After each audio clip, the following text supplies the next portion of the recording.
Ready क्या? Start.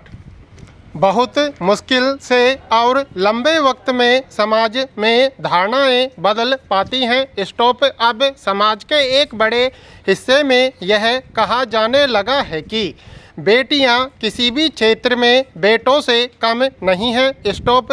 परिवार में बेटा ही पैदा हो, यह पुरानी सोच मानी जाने लगी है। स्टॉप। हालांकि बेटियां होने पर ससुराल पक्ष की ओर से महिलाओं को प्रताड़ित किए जाने के मामले भी सामने आते रहे हैं। स्टॉप। कई बार यह बात अतिरिक्त जोर देकर कही जाती है कि बेटा हो या बेटी, एक ही बात होती है। स्टॉप। अब तो बेटियां बेटों से बढ़कर हैं। स्टॉप।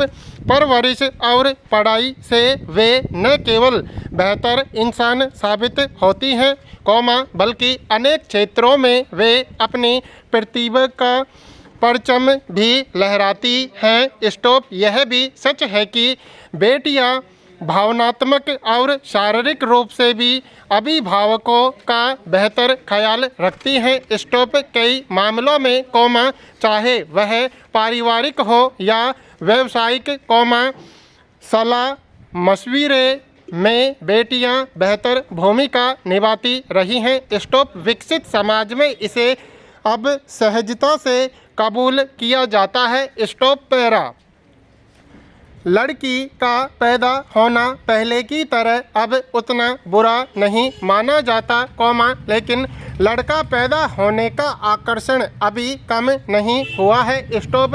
बेटी के जन्म पर अनपढ़ ही नहीं, बल्कि कई पढ़े लिखे लोगों के चेहरे भी लटक जाते हैं। स्टॉप। दुनिया में आकर बेटियां बहुत कुछ सहती हैं। स्टॉप। आजकल कुछ नव दंपति तो बच्चे ही पैदा नहीं करना चाहते, लेकिन ऐसे अभिभावक भी हैं, जो पुत्र हासिल करने के लिए कई पुत्रियों का जन्म सह लेते हैं। स्टॉप। इस मामले में कुछ दिन बाद एक घटना और जुड़ जाती है। स्टॉप। व्यवहार के दलदल में उतरकर समझा जाए, तो पता चलता है कि लड़का होना आज भी बहुत सी पारिवारिक और सामाजिक सुविधाओं पर बदहस्त प्राप्त करने जैसा है। स्टॉप। हमारी पारिवारिक, पारंपरिक, सांस्कृतिक, आर्थिक और राजनीतिक तल्खियाँ भी दिन रात यही साबित करती हैं। स्टॉप। कई बार यह लगता है कि लड़का और लड़की को समान मानने में अभी काफ़ी वक्त लगने वाला है। स्टॉप।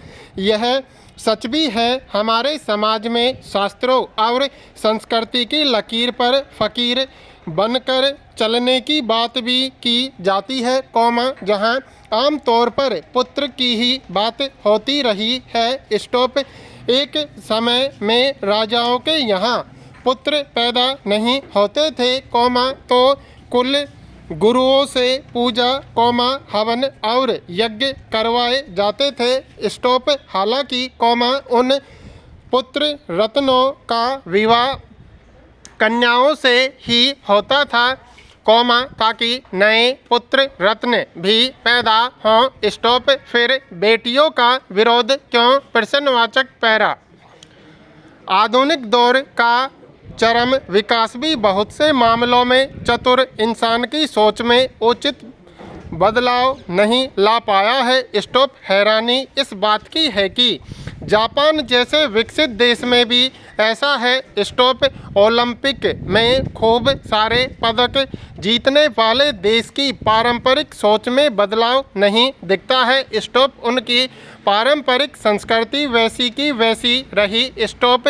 दिलचस्प यह है कि अगर वहाँ बच्चा गोद लेना हो, तो अधिकांश जापानी पुत्र मोह में फंसे रहते हैं। स्टॉप। इसीलिए समाज में वयस्क लड़के गोद लिए जाने का रुझान है। स्टॉप। आमतौर पर लड़कियों की तरजीह नहीं दी जाती है। स्टॉप। कारोबार संभालने के लिए लड़कियां नहीं, लड़कों को प्राथमिकता दी जाती रही है। स्टॉप। इसका मतलब यह नहीं लेना चाहिए कि दुनिया में पैतृक मानसिकता की शान बढ़ाने का कोई बोलबाला है। स्टॉप। यह बात काफ़ी रूढ़िवादी लग सकती है, लेकिन कहीं यह सच्चाई तो नहीं कि कुदरत ने भी शारीरिक रूप से पुरुष को औरत से ज़्यादा ताकतवर, आक्रामक और निर्णय लेने में ज़्यादा व्यवहारिक बनाया है। स्टॉप। बहुत से परिवारों के आंतरिक प्रबंधन में पुरुषों का वर्चस्व कायम है। स्टॉप। पिछले दिनों अमेरिका से एक नज़दीकी महिला रिश्तेदार का फ़ोन आया, जिन्होंने बताया कि उनके बेटे के यहाँ बेटी हुई है। स्टॉप। फ़ोन सुनने वाली महिला ने बधाई देते हुए कहा कि आपने पहले नहीं बताया, वहाँ तो बच्चे की लैंगिक पहचान के बारे में पहले ही बता देते हैं। स्टॉप। सवाल उठा कि विदेश में तो लड़की के पैदा होने का बुरा नहीं मानते, लेकिन चाहे जो हो जाए, पारंपरिक लोग लड़की होना लड़का होने के बराबर शायद नहीं मान सकते। स्टॉप। विदेश में रहकर ऐसे लोगों के विश्वास और संस्कार बदल जाएं, यह थोड़ा असंभव सा लगता है। स्टॉप। उस समय महिला ने उदासी में लिपटा जवाब दिया कि लड़का होना होता तो पहले बताते, लड़की होने का क्या बताना। स्टॉप। हैरानी की बात है कि विज्ञान के इस युग में भी ज्योतिषी आज भी हवन, यज्ञ और दूसरे उपायों के माध्यम से मदद करने का दावा कर रहे हैं कि पुत्र रत्न पधारे, उन्हें शायद पता नहीं है कि गर्भ में बेटा या बेटी कैसे विकसित होते हैं। स्टॉप। काफ़ी बदल चुके माहौल में पुत्रियों को भी महत्व देना लाजमी है। स्टॉप। सच तो यही है कि आज वे बेटों से बेहतर इंसान साबित हो रही हैं और समाज में सकारात्मक बदलाव के नए मुहावरे गढ़ रही हैं। स्टॉप। सवाल है कि समाज के बड़े दायरे में बेटियों के प्रति जड़ सोच में बदलाव कैसे आएगा। प्रश्नवाचक पैरा। मांसाहार मनुष्य की प्रकृति में नहीं है। स्टॉप।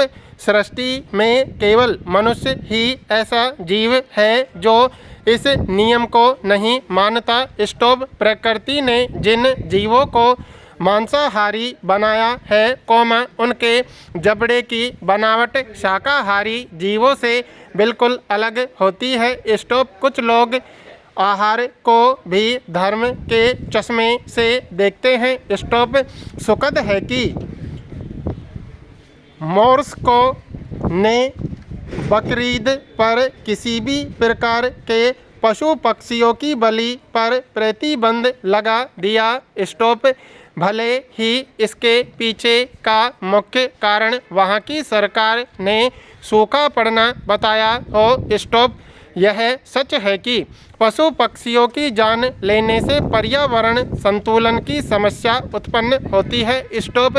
पशुओं के अवशेषों से वायु व जल प्रदूषण होता है, तो क्या इन सब कारणों से अन्य देश भी पशु बलि पर प्रतिबंध नहीं लगा सकते। प्रश्नवाचक। भारत में तो इस तरह की चर्चा होते ही विवाद शुरू हो जाता है। स्टॉप।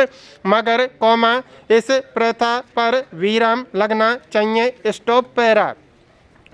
मनुष्य के लिए प्रेम एक ऐसा वरदान है जो उसे सभी से न केवल श्रेष्ठ बताता है, बल्कि बुद्धि, चिंतन, तर्क और विवेक के साथ संवेदनशील भी बनाता है। स्टॉप।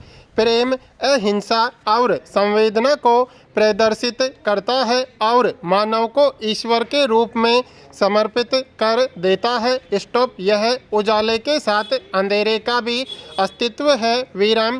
प्रेम का सागर है, तो द्वेष का पहाड़ भी मानव समाज में है जो उसे ईर्ष्यालु बना देता है। स्टॉप। एक और प्रेम के साथ साथ ईर्ष्या और द्वेष का वातावरण है, कौमा, तो दूसरी ओर इन दोनों के बीच गलतफहमी जैसी शब्दावली भी आती है। स्टॉप।